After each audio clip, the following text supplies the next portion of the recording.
Are we live? We are live.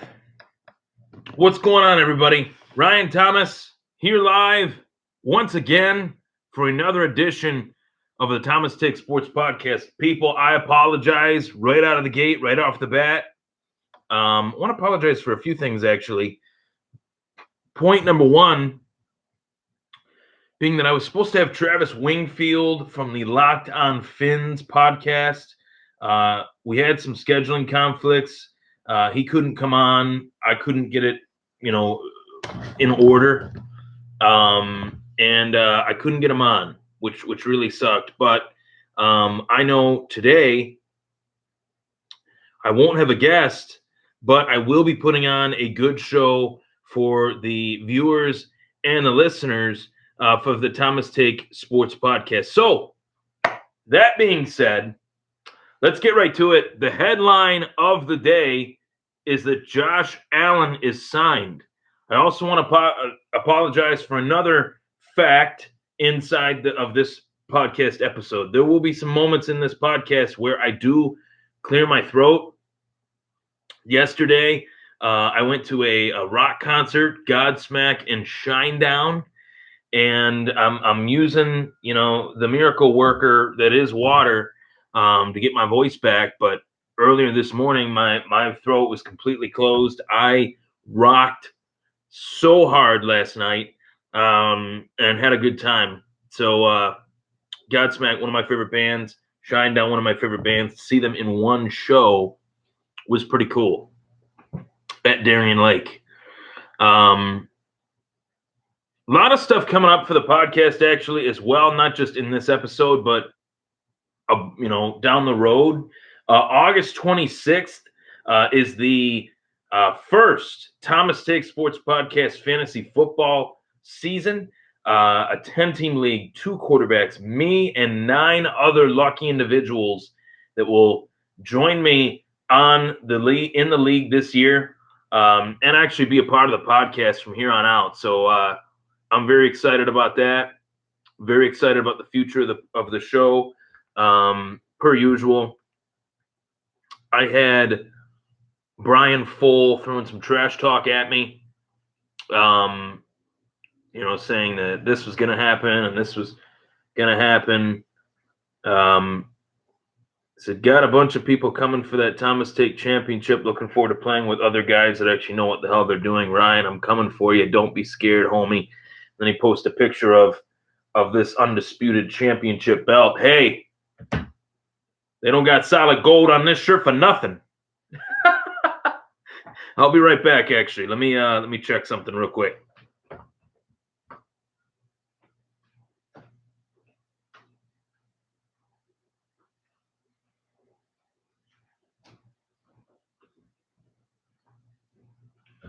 So, back in my seat. Sorry about that. I had to check on something. But let's talk about the subject matter of the podcast. That would be nice, wouldn't it? I just wanted to give a precursor as far as what you guys will be tuning into on the show, the next, few weeks or so.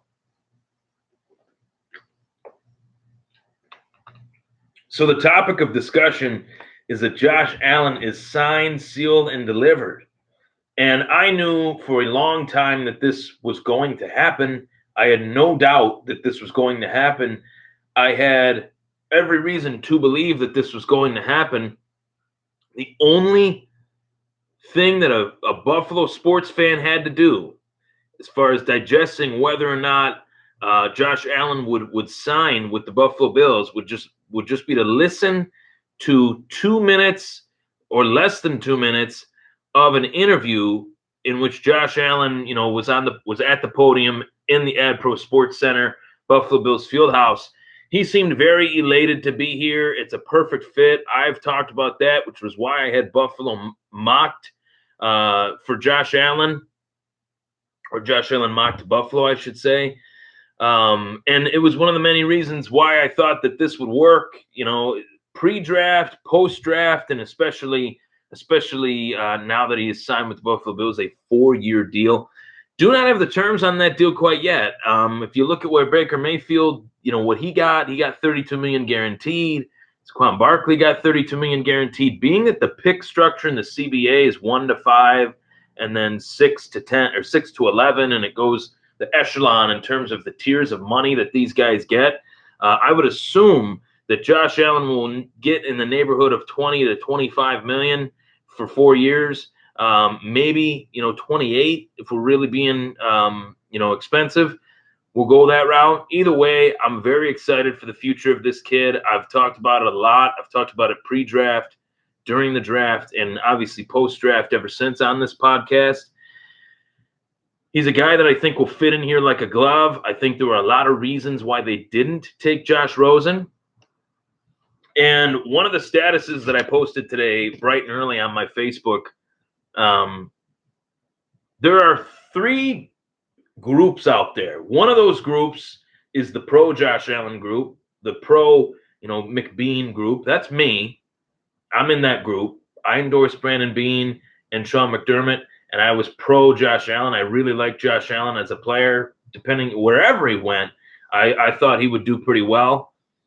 And then there's the group, the we drafted the wrong Josh group, that the Bills fans wanted, pleaded, begged for the Buffalo Bills to move up in the first round of the 2018 NFL draft for a quarterback. That's all they asked for, was for a quarterback. They didn't ask for which one. They assumed which one it would be. They assumed that it would be either Sam Darnold or Josh Rosen.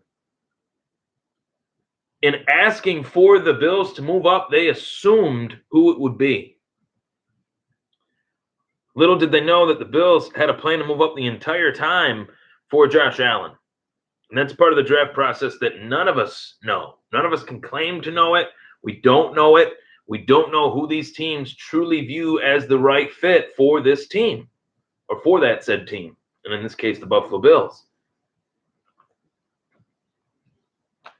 So they move up. They trade up they get Josh Allen, and they say, well, we drafted the wrong Josh. Okay, they wanted Josh Rosen. Well, you really dig deeper, and I'm a guy that likes to dig deep, that likes to do the research, know the ins and outs of these players. Josh Rosen had several concussions. Josh Rosen had several knee injuries.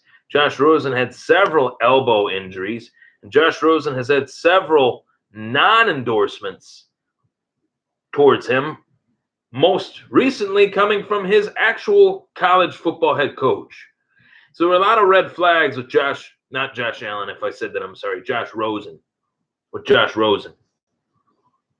And some Bills fans say we drafted the wrong Josh, meaning that Buffalo should have drafted Josh Rosen. If you were to ask me the question of who will play sooner in their NFL career, it probably will be Josh Rosen. That does not mean who will be better long term. And that's the way we got to look at things. So there's that group, that we drafted the wrong Josh group. There's the pro McBean, pro Josh Allen group, which is me. And then there's the group of people that also talked about how Buffalo will never sign Josh Allen. And I saw this. This is not, a false claim by me whatsoever. I actually saw Bills fans out there stating that they had severe doubt as to whether Josh Allen would sign here.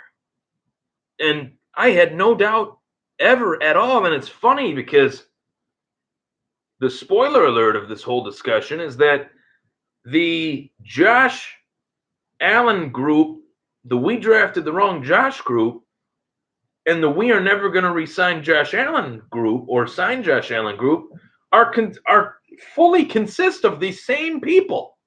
They are 2 different groups, but have the same members. So what changed? Is it that you guys are such staunch Bills fans that you had to just come to terms with the fact that Josh Allen, was drafted by the Buffalo Bills? Did you, quote unquote, mark out for Josh Allen being on the Buffalo Bills? Are you marks, which is a professional wrestling term, which means that basically You get got at every which way. You will fall for every which trick that the team puts in place. You will eventually side with it despite your resistance. You will resist and then you will comply. And that is what happens with every single Buffalo Bills fan that consists of this group. They comply with, oh, we'll come to terms with it. We'll say, well, they should do this. They were right in making this claim that Josh Allen was their number one guy all along. Who knows if that's true or not? But what I'm trying to say is, what changed from April to July? I can tell you what changed. I have the answer. It's a rhetorical question. What changed is that these Buffalo Bills fans want to see the Bills win so badly, and they were not dumb enough to think that Tyrod Taylor was the future, although some were, that they see Josh Allen is a much better passer. They see that he's big. They see that he's strong. They see that he's mobile. They see that he has all these qualities that Tyrod Taylor didn't have. So they understand the direction that the Buffalo Bills are trying to go in. They understand it. They get it. They see, oh, well, we didn't have that last time. We have it now. Oh, well, we like that. But 3 months ago, they were saying they wanted Josh Rosen. 3 months ago, post the Buffalo Bills drafting Josh Allen, quote, we drafted the wrong Josh. I saw that hashtagged all over Twitter. I saw that sent to me in Thomas Take mailbag questions. I saw that throughout the entire post-draft process that we, quote unquote, drafted the wrong Josh. That was back in April. Now we are in July. And now they're thanking their lucky stars that he's resigned. Well, I thought you didn't like Josh Allen. Do you like him now because the Buffalo Bills PR department and the Buffalo Bills organization have marketed this guy in the best way possible, the underdog, the guy that nobody bought into as a Division I athlete, the guy that nobody bought into as a pro quarterback? Long term, that's what these scouts are looking for. Even the college scouts, they're looking at it as college scouts look at players, any player, whether it's a quarterback, a linebacker, wide receiver. They look at any player and say to themselves, well, can this guy fit in our program? And can he excel in our program? And can he raise the profile of our program? Josh Allen checked off all those boxes for Wyoming, and they were the only school to give him a shot. His own Fresno State, which produced guys like David and Derek Carr, they wanted nothing to do with him. So we've seen that a lot as Buffalo sports fans, having guys, media pundits, ESPN, whatever, NFL Network, whoever it may be, have counted us out. And Buffalo has always been that team that has that underdog mentality, that has that chip on their shoulder, so to speak.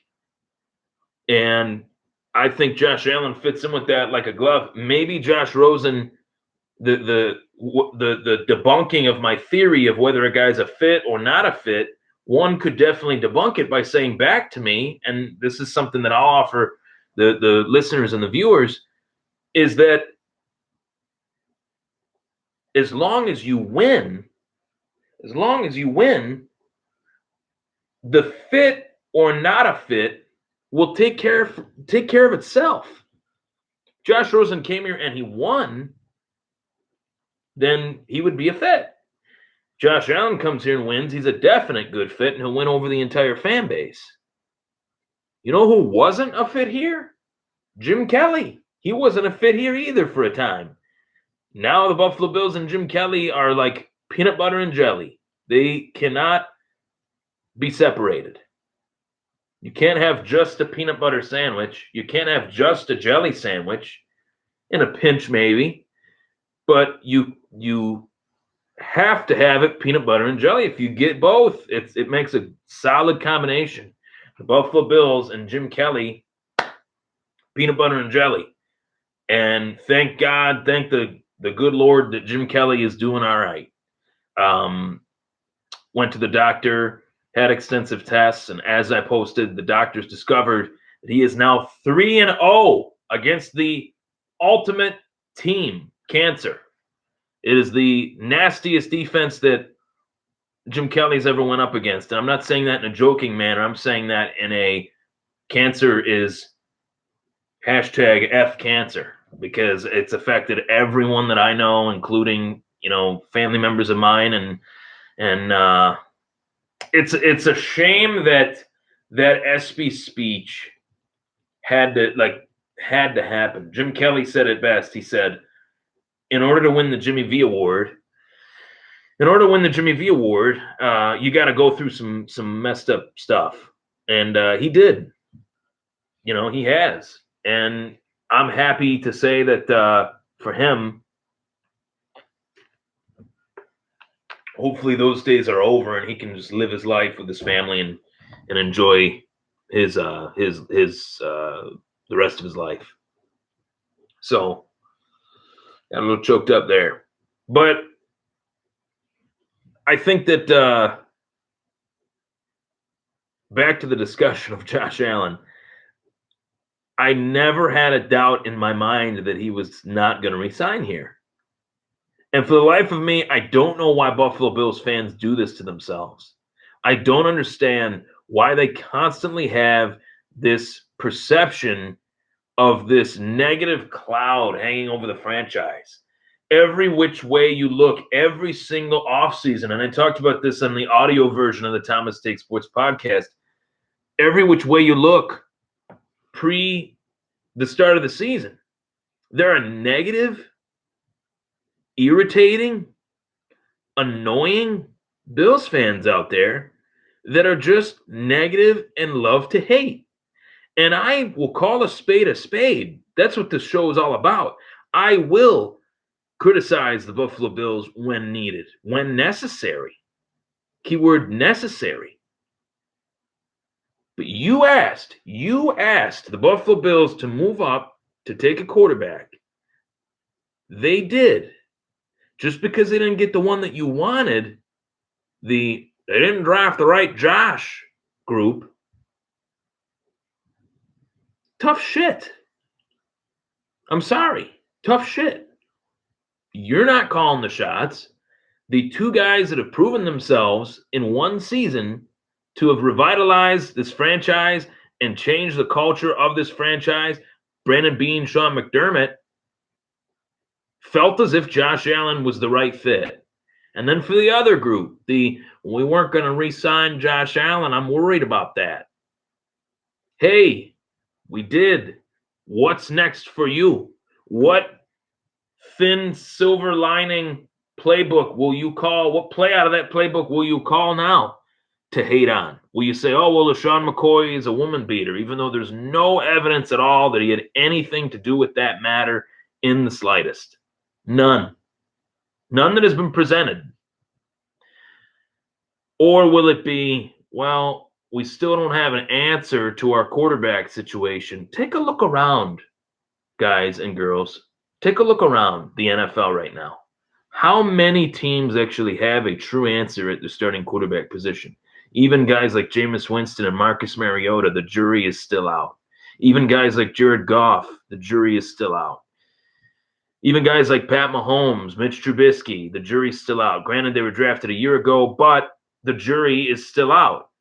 There's a lot of teams that do not have a proven answer at quarterback just yet. It's going to take time. Whether Bills fans want to admit it, whether Bills fans want to hear that or not, that is too damn bad. It's too damn bad.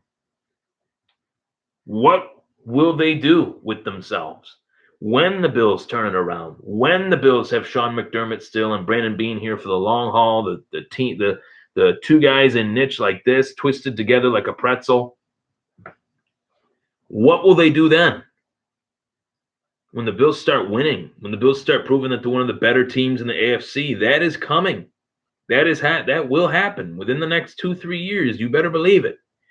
They continue to have drafts like this, where they're drafting guys like Josh Allen, checking off the quarterback box, Tremaine Edmonds checking off the linebacker box, Trent Murphy, free agent signing, Star Latuier, Harrison Phillips. Then you go back to last year, Micah Hyde, Trey White, Jordan Poyer. They've made some solid moves. And I think that it's annoying that the Buffalo Bills fans, and I'm not saying this to throw shade at Bills fans, I'm letting something be known that I love the Buffalo Bills fans. I think they're great. The majority of them listen to this podcast, and I'm not trying to target any specific people, but I have to call it out. I have to be like, what the hell are you guys talking about? What is going on? They say one thing, and it's scratched off once the Bills, go in that direction. Then they say another thing, then it's scratched off again when they go in another direction. Just follow along, buckle up, enjoy the ride. It's going to be a bumpy ride, but a wild and fun ride nonetheless. And be thankful. Thank the Lord for Terry Pagula and Kim Pagula for purchasing both the Sabres and the Bills and saving these two franchises. That's all I got to say on Josh Allen. Welcome aboard. Glad to have you. Your jersey is upstairs. I will rock it every Sunday in which the Bills are playing, I should say. I will rock that jersey and enjoy it, to say the least. So now we're going to be shifting gears here, and I want to show you guys something. There's no notes here. This is just me talking. The UFC is a downright mess right now. There is no two ways about it. The UFC, the Ultimate Fighting Championship, run by Dana White, WME, IMG ownership era, is a holy shit catastrophe mess. And I hate to swear, but that is just reality, folks. It is a massive mess. The belts, the world title belts, have less significance now than ever before. And to say that is truly astonishing. When you go back into the history of the sport and realize that this sport wasn't even legal in all 50 states until like 2015, 2016. When you go back and look at some of the ham and eggers that were fighting in the UFC, when you go back and look at the Stone Age of the UFC that featured some ridiculous fights and ridiculous fighters, Art Jimerson with one boxing glove on, and Hoist Gracie ripping people's eyebrows off and stuff like that. To say that the belts hold less significance now than ever before when this sport is at the height of its popularity to date. There are more superstars in this sport established, that might not be in the UFC anymore, but there are more established UFC stars in recent memory than there were in that era, for sure. Crossover stars like Conor McGregor, Ronda Rousey, John Jones. Throw in Brock Lesnar, too. George St. Pierre. It's a downright mess.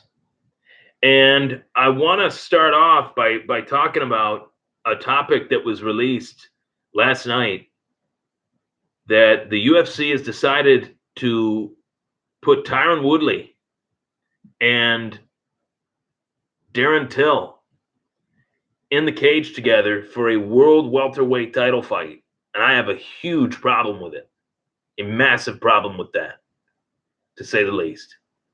Let's start off from the top. For those of you that don't know much about the history of the UFC, the world welterweight title holds plenty of significance inside the company. George St. Pierre, in my opinion, the greatest fighter of all time in any sport, combat, boxing, whatever it may be. I think GSP is the best. I don't have to go into those reasons. I'll do that some other time. If you want to know, you can ask me and I'll tweet it. At Thomas Takeover, by the way. Tyron Woodley and Darren Till is the joke fight of 2018. Tyron Woodley has had a very tough time crossing over in terms of his, not crossing over, but in terms of his appeal to sell. He's had a very tough time. He has really been a champion of the Black Lives Matter movement. Some people care to hear that, others don't. Sometimes it rubs people the wrong way, sometimes it doesn't. Some fans, and I can throw myself into this mix of fans that really just care about the fighters fighting. We don't care what their political stances are. I don't want politics to get mixed into sports. I don't care about that. And even if it was a has nothing to do with black and white, any political stance. I watch sports to watch the competition. I don't care if the guy's a good guy. I don't care if he's a champion for a political cause. I don't care if he's a bad guy. I want to see the most talented athletic specimens on the field or in the ring or in the octagon or on the rink or on the baseball diamond. Anything other than that, do not care in the slightest. I don't care. And that's as best as I can say it. I just don't. I don't care if these guys are good guys. I don't care if these guys are champions of a political cause. I don't care. And Tyron Woodley has had trouble transcending because he's taken these, not because he's taken these political stances. He's tried to be a political champion, a social justice champion, but he has been a terrible UFC champion. His fighting style, he tries to fight smart, he doesn't fight hard. His unwillingness to admit that he does not deserve money fights. He does not deserve gimme fights. He does not deserve to have a promotional push because he's barely, I know he's been the champion for a little bit now, but he's barely mastered the cusp of greatness yet. He's not even on the cusp of greatness yet. And I think he's a good guy. I don't think he's a terrible guy. I think he's a good guy. But what I will say is that people just want to see him fight. He's a fighter. He's not a politician. And sometimes everybody has the freedom of speech, and freedom of speech, I'm all about that, obviously. But it gets a little annoying at times. We just want to see the guy fight. Won the title off of Robbie Lawler in July of 2016. Then he fought that draw at UFC 205 versus Wonderboy Thompson. Then he fought a majority decision victory over Stephen Wonderboy Thompson in March of 2017. Then he fought Damian Maia in July of 2017. So we haven't seen Tyron Woodley in a year. We haven't seen Tyron Woodley. And he's talked about, well, there's no rightful challenger for me in this weight class. No one has earned the right to fight me. Not Rafael Dos Anjos, not Colby Covington, not fight Wonderboy again because it wasn't a sell and it wasn't an entertaining fight.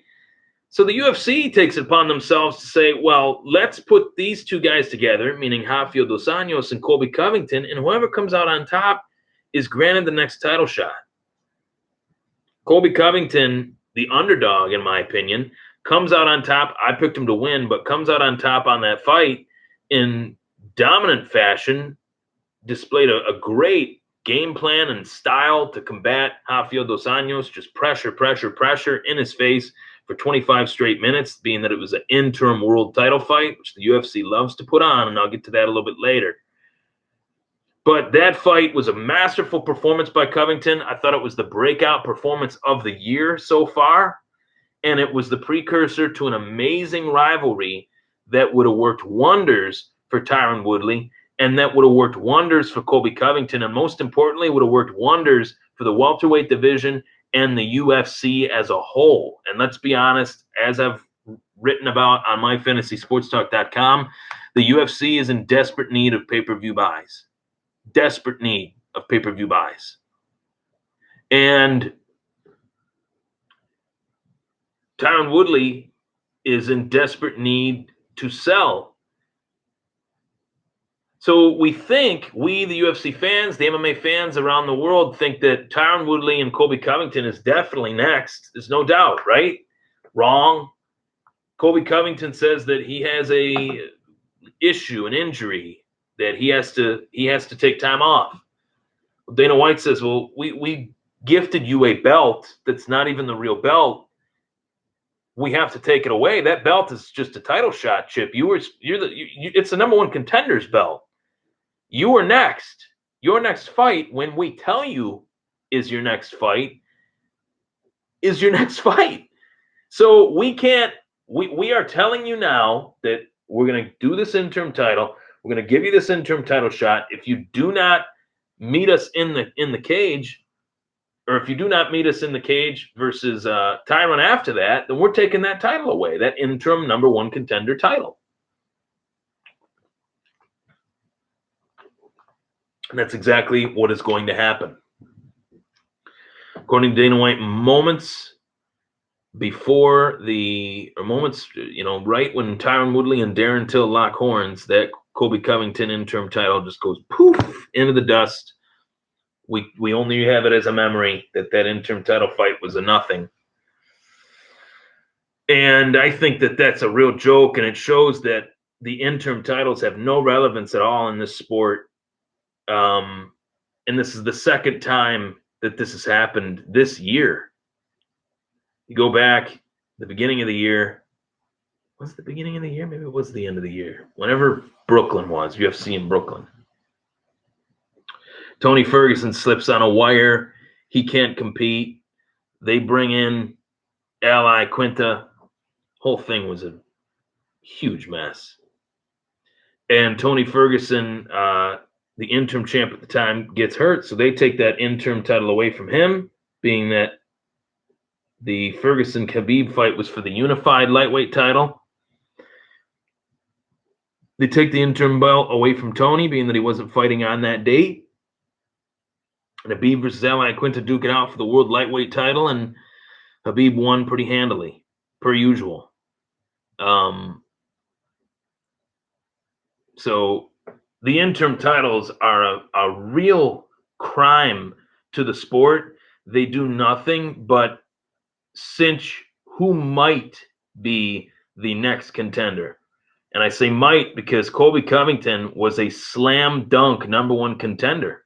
There's no doubt about it to this very second that Colby Covington is the number one contender of that division. There's no doubting that. And to give Darren Till the title shot, I think is disgusting. And it's disgusting because of the fact that Darren Till not only missed weight versus Stephen Wonderboy Thompson, but he used it as a way to win versus Stephen Wonderboy Thompson. When guys miss weight by that much, there is no trying in that process. There's cheating and cheating only. When someone's missing weight by 6-7 pounds, knowing that they sign an agreement that says 171 at most pounds, it's not a title fight, you get a pound allowance, that this guy can weigh. He weighed 170 something. By the time they fought, he weighed 195 pounds. That's a massive advantage. And it was completely unfair, and it played a huge factor in the fight. Meanwhile, he kicks out Stephen Wonderboy Thompson's knee. That move isn't illegal, but, I mean, what's up with that, dude? Furthermore, the guy is not the number one contender. He just beat Wonderboy in a highly, highly debated fight. One of the most highly debated fights in recent memory. And he gets the title shot. I'm scratching my head on that one. I don't understand it. I think that it's utterly ridiculous that Darren Till is getting a title shot in the UFC welterweight division. I think this fight is such a joke that if I have to see this as a main event on a pay-per-view, I will not watch it. And it hurts me to say that because this is a division that I care about, being that it's been one of the better divisions in UFC's history. It's had Matt Hughes as the champion. It's had GSP as the champion. Robbie Lawler was the champ. And Tyron Woodley, or Ty Quill, as Colby Covington calls him, is taking the name over the guy that deserves it. And Colby Covington's a name. Darren Till is a name as well. Darren Till, I got one message for Darren Till. He better make weight for this fight. If he doesn't, we're going to have serious problems on our hands. Serious problems. UFC 228, September 8th. The event is expected to be headlined by a UFC welterweight championship bout between current champion Tyron Woodley and Darren Till. Due to a nasal issue that required surgery, the interim champion Colby Covington was not available for this event. He is also expected to be stripped of his title as soon as the Woodley-Till bout takes place. Nico Montano and Valentina Shevchenko, flyweight title finally. Jessica Andrade versus Carolina Kowalkiewicz. Yair Rodriguez versus Zabit Magomed Sharipov. Aljamain Sterling versus Cody Stamann. Carla Esparza versus Tatiana Suarez. Jimmy Rivera versus John Dodson. Some good fights. And that is in Dallas, Texas, the American Airlines Arena, where I believe Stipe Miocic defended his title there. Really hoping they come back to Buffalo at some point. I don't know when the hell that's going to happen, but it's frustrating me that it's been over a year. Pretty sure. 2 years, maybe? No, not 2 years. UFC 210. Let's look it up. UFC 210. Yeah, last year.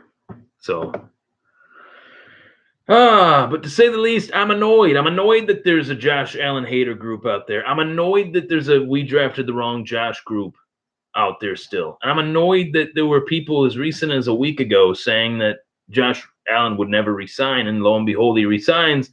Everyone's like, oh, we knew he'd resign. Whatever. UFC's a mess. Fat ass Daniel Cormier wants to be a fat ass, does not want to fight or defend his light heavyweight title despite what he says. It will not happen. Will not happen. I guarantee it. He will never defend that light heavyweight title fight again, or that light heavyweight title belt again, or I should say fight in a light heavyweight title fight again, because there's no science in this world, again, for Daniel Cormier that will allow him to be 205 pounds. You could have the best nutritionist on the face of the earth. You could have Mike Dolce, whoever you want, but there's no science out there in terms of weight loss that would help Daniel Cormier get to 205 pounds when he just fought at 246. Now has a hand injury, now has hand surgery, and is literally sitting on the couch not training at all. It's not going to happen. He's not fighting at 205. Vacate the title. Follow GSP's lead rather than following Connor's lead. Follow GSP's lead. That's the true GOAT. Everybody knows that. Everyone with a brainstem knows that. Fought Bisping for the title. He vacated it. Did what you're supposed to do. And that is what DC needs to do for the light heavyweight division. Anthony Smith has burst onto the scene. Gustafsson, Jimmy Manawa, one of those guys can hold the fort down. Meanwhile, John Jones tries to stop being John Jones. So I'm Ryan Thomas, everybody. It was the Thomas Take Sports Podcast. Take care. Plenty more throughout the week. Tune in. Follow me on like my Facebook page. Follow me on Twitter at Thomas Takeover, Facebook page, the Thomas Take Sports Podcast. Take care, everybody.